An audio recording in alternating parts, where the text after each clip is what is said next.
Hi folks, I'm Dan Dworkis, and this is The Emergency Mind, a space where we bring together lessons from the emergency department and beyond about performing when it matters the most and applying knowledge under pressure.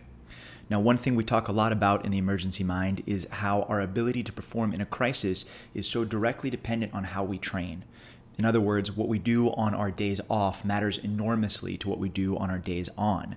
And in order to really perform at our best, we need to do deep, intelligent work when we're doing our training. Now, that doesn't happen by accident. It takes conscious effort to carve out the time and space required to do that kind of work. In this deep dive, we're going to hear from emergency doctor Christina Shenvi, who's also an expert in time management and mental management. And she's going to take us through a bunch of strategies to make sure what we're doing in our day-to-day lives really lines up with our largest values and that we're able to create the time and space it takes to train and to prepare. If you like what you hear and want to learn more from Dr. Shenvi, you can check her out on episode 29 of our podcast, or you can head over to her website, timeforyourlife.org. That's the word for, not the number. All right, hope you enjoy. If you're not already, don't forget to subscribe. Hello, I'm Christina Shenvi, and this is for The Emergency Mind. Welcome. The questions that I help people look into are, how can we use our time better? How can we work more efficiently? How can we be more productive? But also, how can we have less stress about our time and all the things that we have to do? How can we create more time for the things that matter? How can we create a schedule that is in line with our values and priorities? How can we create more time for our lives? I'm Christina Shenvi. I'm a practicing emergency physician. I'm Associate Residency Program Director and Director of our Office of Academic Excellence. You can reach me on my website at shenvi@timeforyourlife.org or on Twitter at CLShenvi. The first thing I want to suggest in terms of how we can manage our time better and how we can think about our time differently is to maintain agency and also to think about how we talk to ourselves. Often we say things like, I just don't have time for that. There's too much going on. I'm so busy. I'm crazy busy. I'm super busy. We always feel like we don't have enough time. You will never have time. You have to make time. You have to make the choice to make time. And when we say things like, I have to do this or I have to do that, we're giving up our agency. We're giving up control to other things or other forces. I don't have to go to work. I never have to go to a shift in my entire life. I choose to go because going to work is in line with my big value or mission of being a good doctor. Going to work is in line with my mission of providing for my family. So think about the language that you use and how you talk about your time. Language is very important. Be careful how you talk to yourself because you're listening. So the framework I want to give you today to think about and look at your time is three things: the compass, the clock, and the key. And we'll go through each of those in turn. And I'll apply each of them to one of the most common problems that busy professionals have, which is the too much on my plate problem. Too much on my plate. So we'll use that as an example as we go. Here's one of my take-home points. The only way to get more time in your day is to be strategic about what you do and efficient in how you do it. But the problem with our time management is so much deeper than just needing another app or needing a better calendar or needing some sort of to-do list. It really is changing how we think. First, let's start with the compass. This is the lens of strategy and motivation. Are you spending your time doing the right things? And you can't figure that out unless you know what the right things are for you. What do you want to accomplish? What is your overarching mission or goal? What's your big, hairy, audacious goal? And then think about why. Why do you want to do those things? And one way to think about that is to ask yourself sequential why questions, or the 5 whys. So I want to write a book. Well, why? I want to help people get this new information. Why? Continue to ask yourself why until you get to the bottom of it. Or maybe when you ask yourself that question of, I want to publish this paper. Why? Because I feel like I have to be more successful in order to keep up with my peers. Why? So keep asking yourself to delve down into the motivation. Personally, I really don't know where I want to be in 5 years. I really don't, but I know what things I value. I value working in a way that I can use my creativity. I value working in a way that allows me to have autonomy. I want to be able to help people. So as you think about your compass and what things you want to do, you don't have to know specifically, I want to be in this specific role in 5 years, and 10 years I want to be here, but know what things are important to you. If you have the too much on my plate problem, then being strategic means you can understand what to put on your plate and what you need to take off your plate. Think about this in terms of if you are a general and you're, navigating and strategizing about where to deploy your troops. You would never deploy your troops to a battle that isn't winning the war. And yet, often we expend our time and energy on things that really aren't in line with our big goals. So first you have to think about what matters most to you. What are the big values that are important to you? And the attention that you give to something should be directly proportional to its worth. So looking at your time, where are you spending time on things that really aren't worthwhile? I love this term from the Jim Collins book, 1994 book, Built to Last. He coined the term BHAG, or big, hairy, audacious goal. And I love this image because it's something that's a little bit scary, a little bit messy, but it's this big, hairy, audacious goal of what we want to accomplish. And when we have that in mind, it drives the relentless sense of urgency to get it done. So for example, here's a couple of fun examples. Donald Berwick was the CEO of the Institute for Healthcare Improvement, and he launched the 100,000 Lives campaign. He wanted to save 100,000 lives from nosocomial or iatrogenic injuries, so deaths in the hospital. And he said, here's what I think we should do. We should save 100,000 lives by June 14th, 2006 at 9 a.m. So that big goal, that big audacious goal, was what drove the relentless sense of urgency and all the small things that had to get done in order to accomplish it, like keeping checklists, hand washing, having protocols, tracking catheter-associated infections. JF Kennedy, when he was president, he galvanized the country to pour millions of dollars into the space race. He articulated this goal that he wants to send a man to the moon and return him to Earth before the decade is out. So having that big inspirational goal helped drive the relentless sense of urgency to get all the mundane things done. So what is that in your life? And again, it's not about what role will you have, but what do you want to accomplish? For me, it's those things. Being able to help people, being able to relieve suffering, being able to work with creativity, and to have autonomy.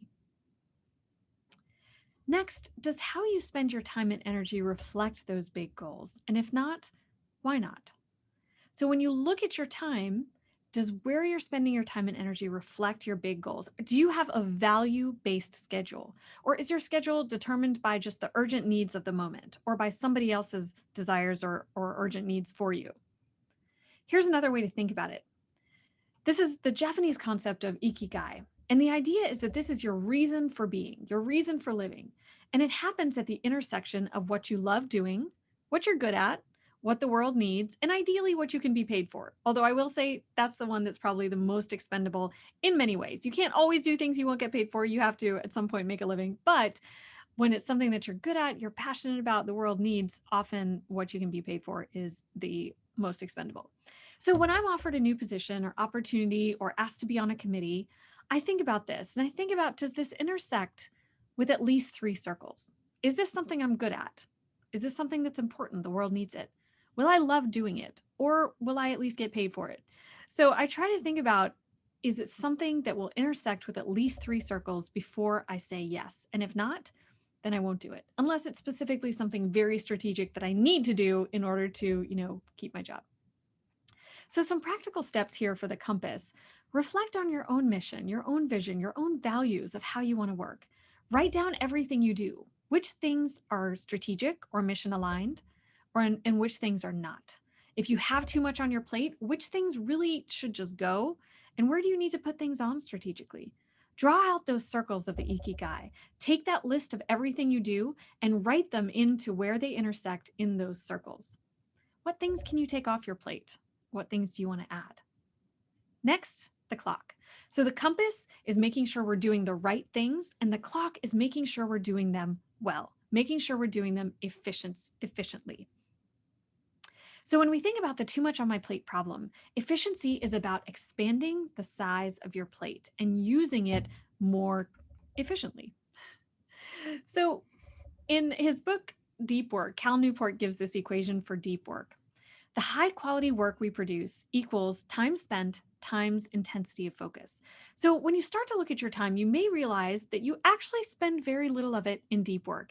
Maybe the 8 hours you're in the office, you actually spent 3 hours doing something that required your full focus. And the rest of the time you were on your phone, you were on your email, you were chatting, you were doing all these different things. How much of your day was actually really, really deeply productive? We spend so much of our time distracted, which means we have a low intensity of focus. That means we have to spend twice as much time doing something to get the same quality of work.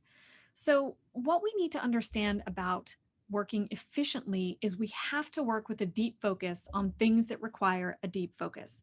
So, for me, creating lectures, writing papers, writing grants, creating curricula, these require a really deep focus. So, to do that, I need to block off time. It's very hard to focus deeply and switch tasks quickly. I need to create physical and digital space. I need to clear my physical space, but more importantly, I need to clear my digital space. That means closing down my email, turning off my phone. Even just having the phone on your desk can impair your ability to do complicated tasks. So clear your digital space, turn off your notifications, put your phone in another room, and then create mental space. And that's what we're going to come back to at the end. A lot of times, the reason we can't focus is not because of the distractions. Maybe we're good at closing down our email and notifications, but it's because of the thoughts that we had, the thoughts that say, oh, this is going to be bad. Everyone's going to hate it. You're going to fail. Why would you even try this? So, to work effectively, we need to be able to work with a deep focus. To do that, avoid interruptions. Intentionally structure your environment and your calendar. When you work on something and try to task switch frequently, so if you look at the top bar, that's your day with frequent interruptions versus at the bottom where you have sections of time that you've allocated to work deeply, you work so much better. Every time you switch tasks, there's an attention residue. So some of your attention is still on that prior task. So avoid task switching and avoid attempting to multitask. A final thing you can do is create cognitive closure. You can do this, for example, by having a little bit of time constraint. So from 2 to 4 o'clock, I'm going to work on this thing. That means I've got to get it done by 4. So putting a little bit of time pressure will motivate you, but also then creates a closure. At the end of 4 o'clock, I'm going to check that off my list and I'm going to move on so that you don't have that attention residue. Next, you also have to work efficiently. So work deeply, but work efficiently. One of the things that impairs our ability to do deep work is when we sit down to work and then we have all these other thoughts come up. We have thoughts of things we have to do, other tasks, that quick email I just need to shoot off real quick. So those are all open loops. If you imagine it's like a tennis ball that someone's throwing you and you have to keep throwing back, you have to keep that tennis ball in the air. Now, if it's one thought, maybe you can do it. But then when there's multiple thoughts, now you have multiple live tennis balls that you're trying to bat back and keep in the air. So all of those open loops reduce your ability to focus deeply and do your deep work. So have a system to capture the open loops, whether that's writing them on a piece of paper, writing in your to-do app, or some other system where you know that you'll come back to do them later, and then close those loops. So develop a reliable system. It doesn't matter what it is. There's tons of apps out there. I've tried all of them. I ultimately just come back to my paper to-do list, but that's a very personal choice. Third is the key. Now, this is truly where time management happens. It's not fundamentally about having the right app or the right calendar. It's about managing your mind. So how do you clear the mental space so that you can work with a deep focus? How do you not undermine yourself? It's relatively easy to manage thoughts that pop in your head like, oh, I need to get gas in my car, which I do. But how do you manage thoughts like, I'm worried I'll fail? Or I feel like an imposter. I feel like a fraud. Everyone else is better than me. I don't deserve to be here. And all of those thoughts get in the way of us taking on difficult tasks or get in the way of us really focusing with a deep focus. So let's think about this. Let's probe a little bit more into that and think about, for example, why we procrastinate. Now, there are many reasons, but one reason is we procrastinate to avoid feeling certain negative moods around a task. Procrastination is a means of self-sabotage or self-harm. At its core, procrastination is about emotions, not productivity. Now, to understand this concept of self-harm or self-sabotage, I'm going to delve a little bit into the educational psychology literature and what's called self-worth theory. Self-worth theory is the idea that our self-worth is a critical dimension of our identity and our sense of value. And in Western and many cultures, we tend to get our self-worth from our abilities. So the equation goes like this. We have some abilities. We then put in effort. That leads to our performance. And that's how we get our self-worth. So I can't just look at Dan and say, oh, he's got this ability. I can only see his abilities, and he can only really see his abilities through his performance. And that's where he derives his self-worth. And we have a very strong shared cultural belief that this is where our value comes from. So what do we do when we are worried we will fail? When we're worried we will fail or not do very well at something, we sever the link between our abilities and our performance. And we do this using what's called self-worth protection strategies. And there are two main flavors, self-sabotage and defensive pessimism. So self-worth protection are maladaptive patterns of behavior that we use to protect our self-worth in case of failure. So let me kind of show this in a very concrete way. This was a study of students who had not done well or who had failed on an exam. So on the vertical axis is their negative emotion, their sense of shame, which is kind of the opposite of self-worth, or incompetency. So students who had put in a lot of effort, E plus for effort, and then failed, they felt the greatest level of shame. Students who had put in an E plus for effort, but had excuses at the ready, felt less shame. So, well, I studied this material, but the professor tested this other material, or, oh, my car broke down. Oh, I had strep throat. So they have, potentially legitimate excuses, but they have excuses at the ready. They feel less shame. Students who put in low effort felt less shame when they failed, and students who put in low effort and had excuses at the ready felt the least shame. And excuses kind of do two things. Or withholding effort does two things. It's a double-edged sword. Because if we go in and we're worried we'll fail, then we withhold effort, we procrastinate. And then if we do well, we say, hey, I'm smarter than I thought. I only studied 2 hours the night before I test and I did well. And if we fail, then we say, well, it doesn't really reflect my true abilities because I only studied 2 hours the night before the test.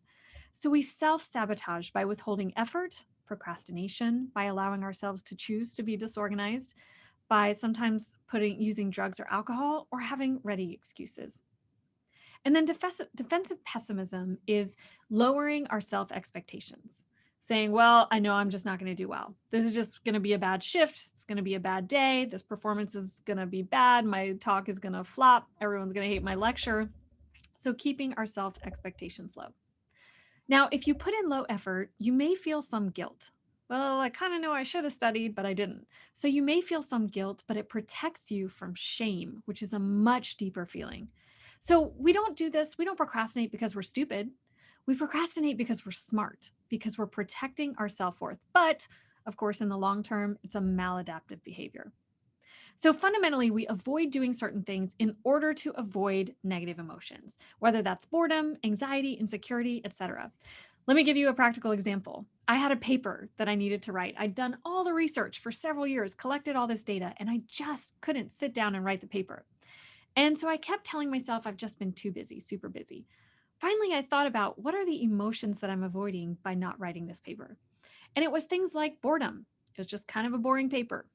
Or anxiety. I don't really know how to do these kind of statistical regressions. What am I doing? Or insecurity. What if I do all this work and it doesn't get published? Or self-doubt. What if it gets published and no one likes it? No one reads it? So all of these negative emotions were there waiting for me whenever I would sit down to do a relatively mundane task for an academic faculty member, which is to write a paper. But that's what we do. Another way to think about it is we often procrastinate because of a difficulty getting started. There's an activation barrier. Once we sit down and get started, we can write the paper. It doesn't actually feel that bad. We can manage the boredom. We can manage the anxiety and insecurity. But there's that huge activation barrier to actually just getting started. So what's inside that activation barrier? If we could break it open and peer inside, well, first there's the fear of failure.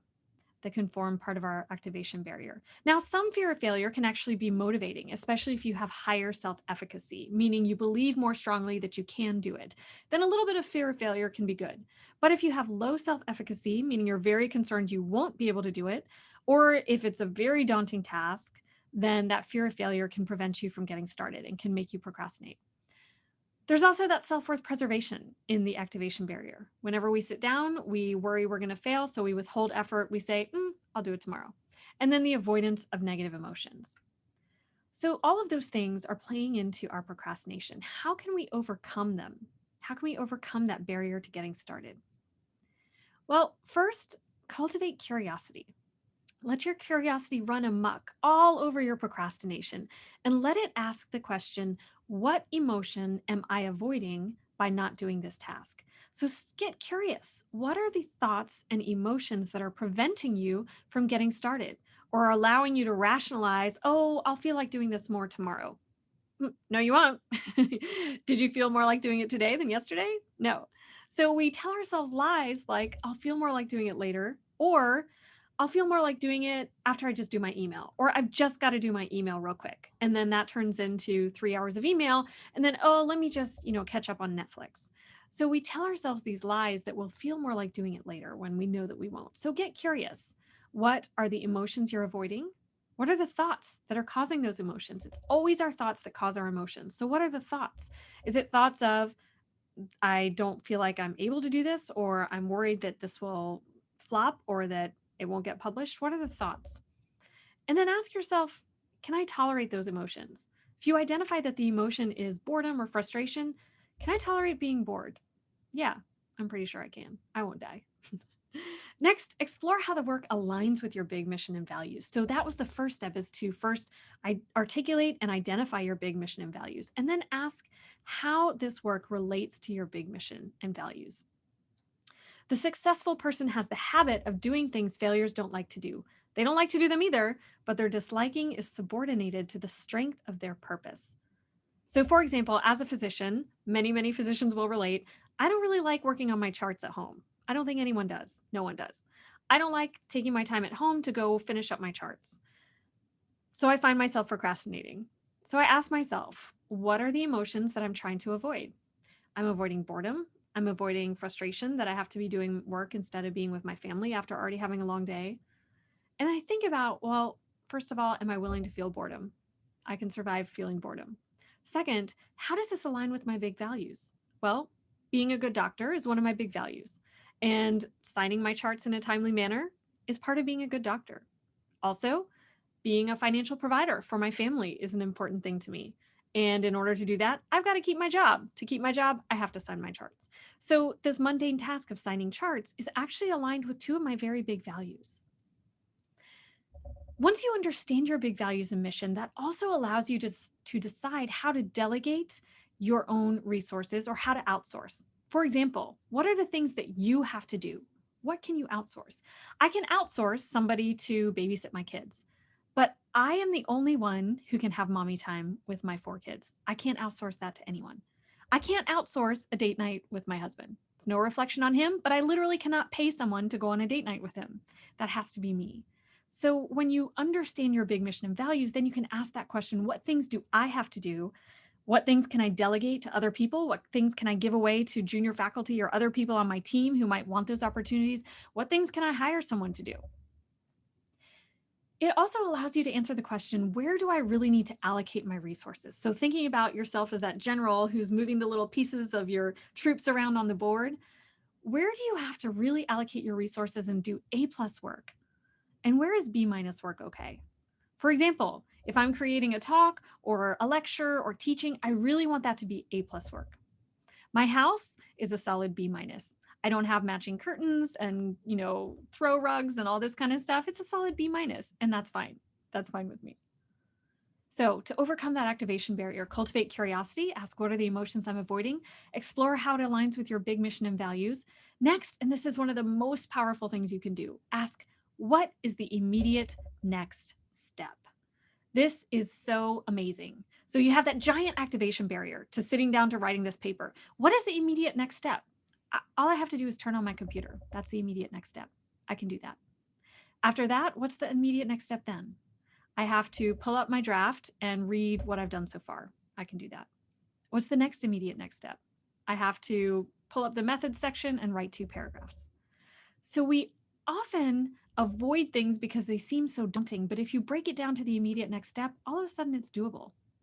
And we often don't procrastinate with bad things. I mean, sometimes we just waste time or we scroll Instagram, but often we procrastinate and rationalize by doing other work, by doing shallow work like email or other easy things.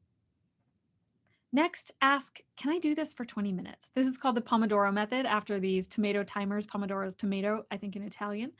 So if you're procrastinating on something, whether it's work, exercise, anything, can you set a timer and do it for 20 minutes? That 20 minutes will have overcome the hardest part of the activation barrier, and then you'll likely find that it's really not that bad. Fifth, plan to fail. Now, this may seem counterintuitive. So as a physician, if I were to tell you every x-ray I order shows a broken bone, or every time I order a flu swab, it's positive, what would that mean? That means that I'm not ordering enough x-rays, because that means I'm missing people who had broken bones and I didn't x-ray them. So if everything you do you're succeeding at, that means you're under trying. So this is a little bit counterintuitive, but what if you could plan to fail twice a month? Now, I don't mean some epic failure or bankruptcy or major, lost your job type failure. And I don't mean failing for lack of trying. What if you could plan small failures at least twice a month, meaning that you're okay with it? So when it happens, it's not devastating. Because when you're constantly afraid of failure, that's part of what makes you procrastinate. That's part of what makes you not take on difficult tasks. That's part of what makes you avoid the work that you need to do. So be okay with failure by planning to fail twice a month. Sometimes I overachieve and I fail 3 times a month. The road to success is paved with mistakes well handled.